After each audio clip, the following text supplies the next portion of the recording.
tous, il est 13 h. À la une de l'actualité, la solitude, difficile à surmonter pendant ce confinement, mais reste permanente pour d'autres. En France, c'est 12% de la population qui se sent seule. Les femmes, les personnes de plus de 75 ans ou encore défavorisées sont les populations les plus touchées par cette solitude.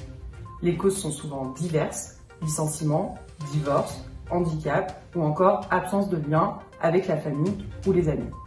Nous sommes partis à Nice, là où une association a pris le pari du sport pour pallier la solitude. Regardez. Selon l'Observatoire des inégalités, Nice a un taux de pauvreté équivalent à 19,6% et fait partie des communes les plus pauvres du département. À cela, on ajoute une étude de 2018 qui relève 60% des personnes les plus aisées pratiquaient une activité sportive contre un tiers des plus modestes. Il est alors clair que les pratiques sportives sont inégales parmi les classes sociales. Même si cela s'est démocratisé, la pratique d'un sport reste chère. Par exemple, pour du foot, il faut compter environ 215 € pour la licence et le matériel. Prix auquel on additionne un prix moyen de 195 € par an de frais annexes. Et le foot fait partie des sports les moins chers à pratiquer. En majorité, le coût d'un sport est un critère décisif et une contrainte à la pratique de ce sport. Il est aussi à l'origine de personnes qui arrêtent de pratiquer du sport. Le sport permet de s'entretenir, d'être en bonne santé, de se détendre et de reprendre confiance en soi tout en atteignant ses objectifs. 27% des Français affirment pratiquer un sport dans l'optique de se sociabiliser et de rencontrer de nouvelles personnes. Ainsi, nous avons pensé à l'unanimité que le sport pouvait s'avérer être un outil pertinent. Mais pourquoi avons-nous choisi spécifiquement le sport pour favoriser une resocialisation ? Tout d'abord parce que le sport est fédérateur.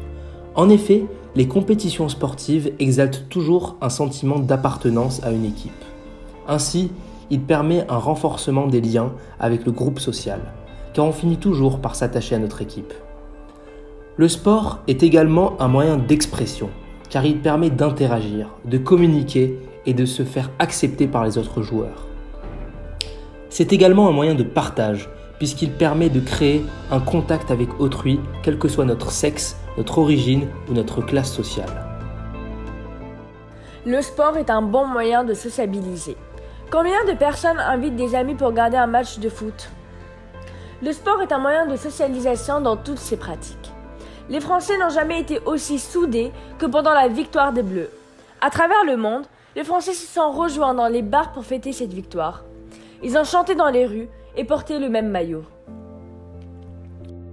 Enfin, le sport, c'est aussi des belles valeurs, comme le respect, la tolérance, l'égalité.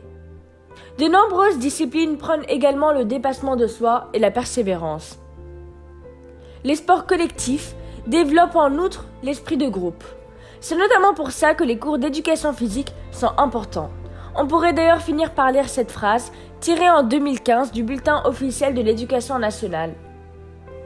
Tout au long de la scolarité, l'éducation physique et sportive a pour finalité de former un citoyen lucide, autonome, physiquement et socialement éduqué dans le souci du vivre ensemble.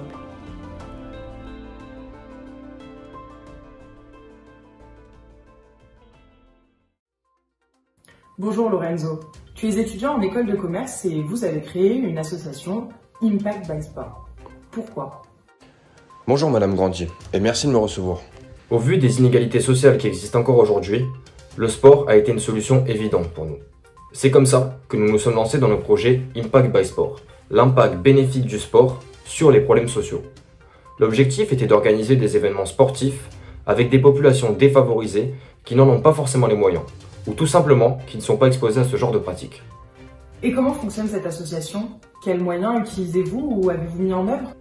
Notre association est composée de 6 membres, 2 responsables de communication qui étendent notre message sur les réseaux, une secrétaire qui gère les relations entre les différents intervenants, un trésorier qui certifie notre budget et les dépenses à prévoir, ainsi qu'un président chargé d'assurer le bon fonctionnement de l'association.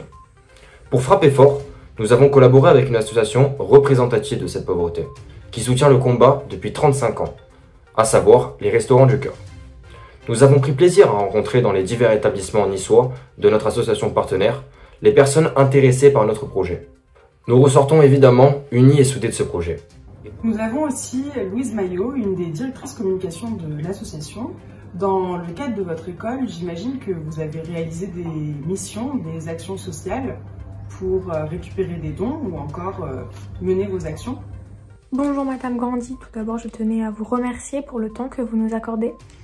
Alors après avoir rencontré notre association partenaire, les Restaurants du Cœur et les personnes avec qui par la suite nous allions collaborer, nous avons pu organiser notre premier événement sportif, un match, tournoi de foot, organisé en collaboration avec Ultra Fabron et entièrement financé par notre association.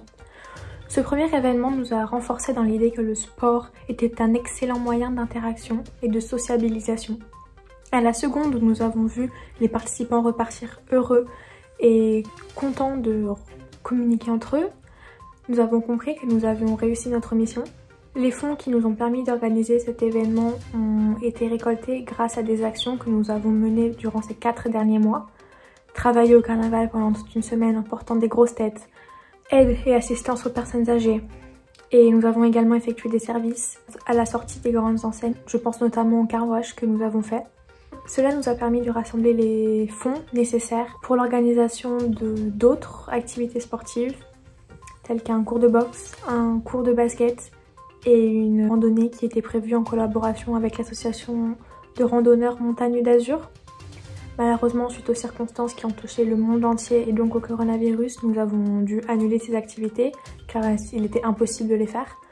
Par conséquent, voyant notre projet de première année s'arrêter plus tôt que prévu, nous avons décidé de garder la tête haute et de reverser la totalité des fonds qui étaient à la base prévus pour nos futures activités sportives à notre association partenaire, les Restaurants du Cœur, qui pourra ainsi continuer à mener son combat et à distribuer des repas aux personnes en situation de précarité et en difficulté. Après ces belles images pleines d'espoir, on se quitte sur une citation d'Aimé Jacquet après la victoire des Bleus en 98. Donner, partager, recevoir, ces vertus fondamentales du sportif sont de toutes les modes, de toutes les époques, elles sont le sport. Voilà, merci de nous être fidèles, bon appétit et à bientôt.